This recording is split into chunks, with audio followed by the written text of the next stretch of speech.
bagong miyembro ng Millionaires Club. Yan! Papangalanan na natin sila at kikilalanin na natin sila. Okay, so we would like to call on our president, our ama. Palakpakan naman natin. Yeah, Sir Rico. Yes, Sir Rico Laredo.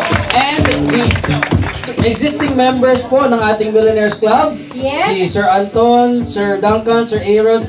Also, we'd like to invite also Sir Renzi and Sir Peewee to join them. Yeah, so i-award na po natin. I-award na po natin ang newest members. I-inaugurate ng pinakabagong members ng ating M Club or Millionaires Club. Kilala niyo ba sila? Yes! Katabi niyo na yun, hindi lang nagsasalita, no? Alright, so we'll give the mic to...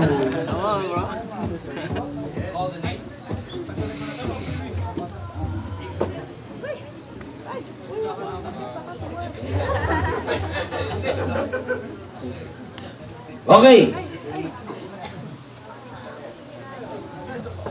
Yan po. Yan, okay. Yeah, okay. Signature yan mga. Okay.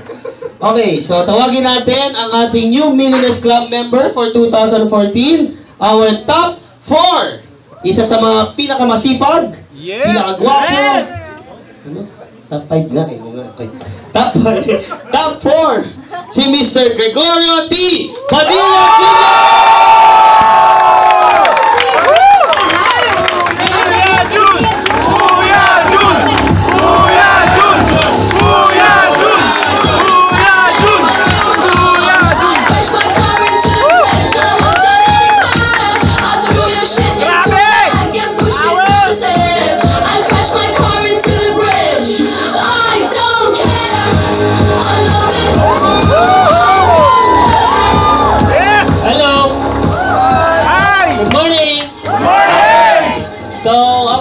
Batiin mo yung katabi mo, sabi mo, friend? Friend! Ikaw na ang kasunod dyan.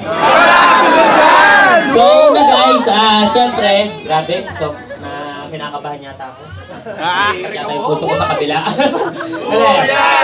So, una guys, syempre, nagpapasalamat po ako sa taas, sa may kapal, syempre kay Lord God na nandito tayo ngayon, sama-sama.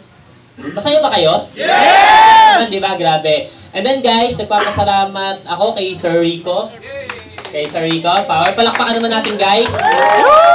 And then syempre, nagpapasalamat tayo sa mga leaders po natin. Andito po sila sa mga millionaires natin. And then, sa inyong lahat po, salamat po. And then, dun sa buong team po namin, team professionals. Nandyan ba kayo? Yes! Okay. Yung iba nasa labas daw, masyadong maraming tao. So, anyway guys, excited ako dito sa award na to. Grabe. Halata ba? Hindi masyado, no? So, una, dinededicate ko talaga siya, yung award po na to. So, una, dun sa mother ko, kasi siya yung dahilan bakit ako nag-1 bro. Yes. Actually, nandito po siya, kaya lang dahil masyadong marami, hindi niyo po siya makita kasi nasa labas po siya. So, masyadong siksikan lang. Ay, dito yung mami ko. Ito yung mami ko. Siya po yung mami ko, si Mama Tess. Tess po yung pangalan niya. So, siguro yung ibang nakarinig nung presentation ko, nung pag ako nagtitraining, di ba sinasabi ko naman sa inyo kung ano yung dahilan ko, bakit ko ginagawa to. Siya po yun. So, actually, galing pa siya ng Mindoro, pinauwi ko siya dito.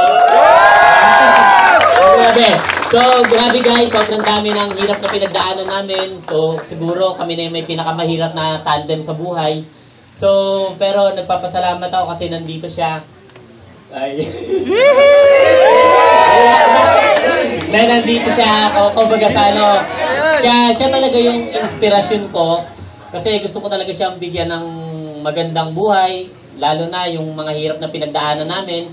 Siguro yung ibang narito, hindi pa ninyo narinig yung buong kwento. Pero guys, sabi ko nga, yun na siguro yung pinakamahirap sa lahat na napagdaanan ko. And eventually, kung bakit naman malalim yung dahilan ko, dahil din sa mama ko. Of course, syempre, nandiyan yung wife ko. Yung wife ko, nasaan na ba yung wife ko maganda? Nakabunod din yata. Nasaan si wifey? Nasa labas po si wifey. So, nagpapasalamat din po ako sa kanya kasi alam niyo po, grabe. Grabe. Sobrang grabe kasi po, alam niyo, di ba? Yung business natin, walang oras. Walang oras. Pag ako umuwi, umaga na, madaling araw na. Actually, sa isang linggo, sobrang dalang po na nakakauwi ako ng maaga. It's because po, sa business po na to, kasi alam niyo naman, kumakausap tayo, may kinakausap tayong mga, di ba, mga tao na gusto rin natin bigyan ng pag-asa, katulad natin. Pero sobrang napaka-maintindihin niya po. Grabe. Sobrang bait niya. Okay lang ba guys, palakpakan natin yung wife ko. Nasa labas na siya.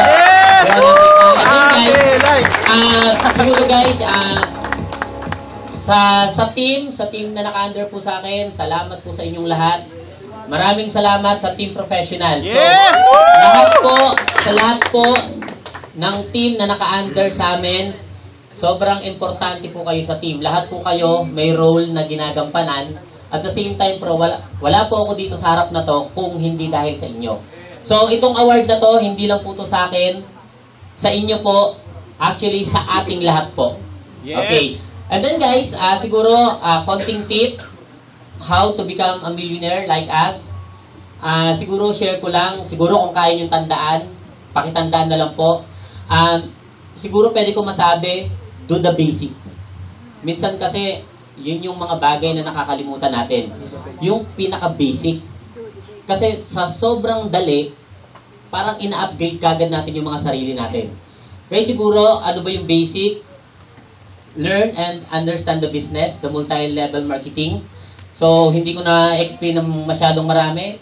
Sabi nga nung nabasa kong vlog, isa ito sa negosyo na may pinakamaraming ginawang milyonaryo sa buong mundo. Yes. Yun na yung siguro yung pinaka-perfect explanation ng business. And then guys, number 2, siguro kailangan nating alamin yung why natin.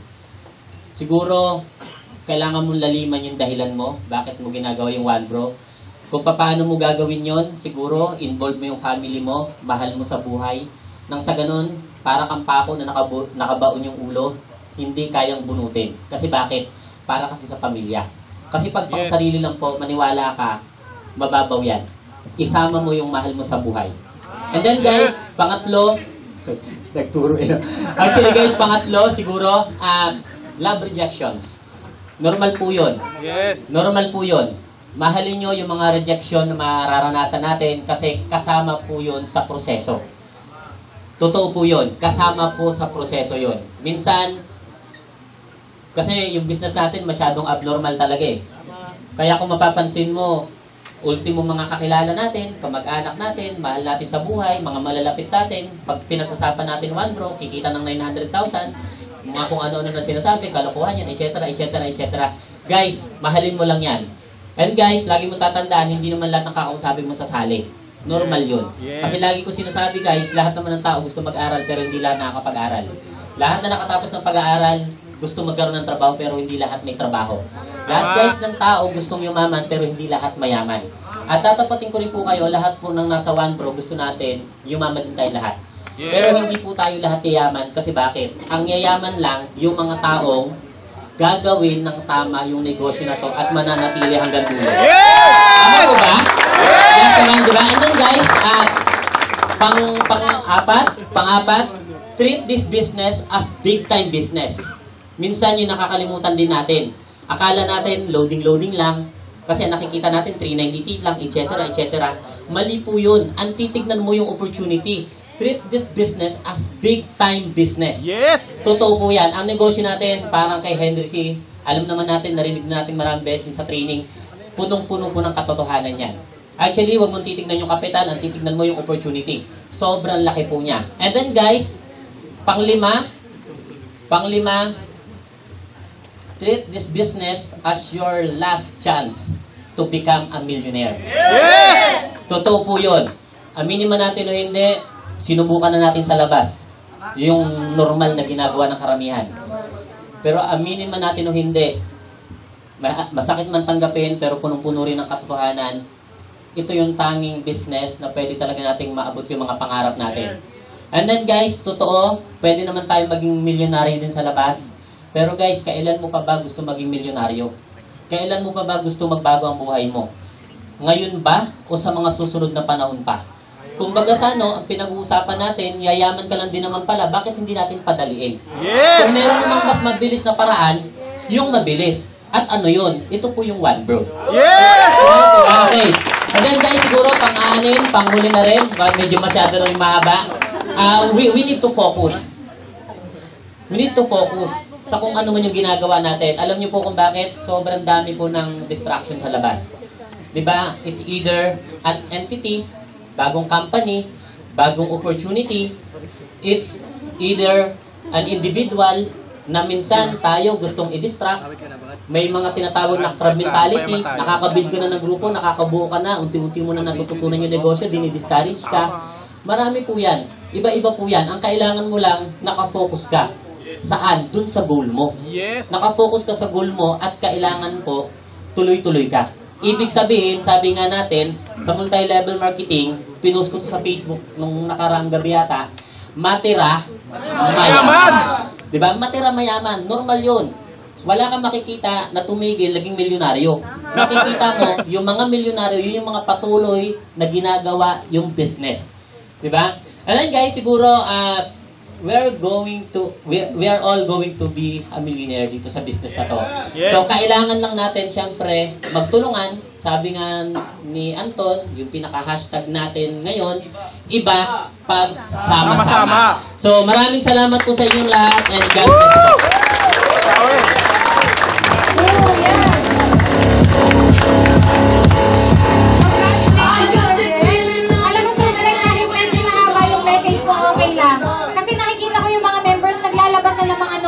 Kasi gusto na talaga nilang isulat. Natandaan niyo yung mga sinabing tips and advice ni Sir Greg? Yes! Kung ginawa niyo yun, surely kayo na talaga yung kasunod. Okay? Pero para kumumpleto sa ating Millionaires Club, meron pa tayong isang tatawagin. Yeah. Alright. Okay. Millionaires Training 1 pala yung kanina. Course 1 daw pala yun. Gusto niyo kung mapanood si Sir Greg mag-Millionaires Training 1? Yeah, tama. Sumigaw lang po kayo ng Kuya Jun. Kuya Jun! Hindi. Joke lang po. Currently siya po ang nag-handle ng first part ng ating Millionaires Training 3. So makikita niyo siya lagi dito sa That's right. Okay, so hindi na po natin patatagalin. The best person again na magpapakilala dito sa susunod po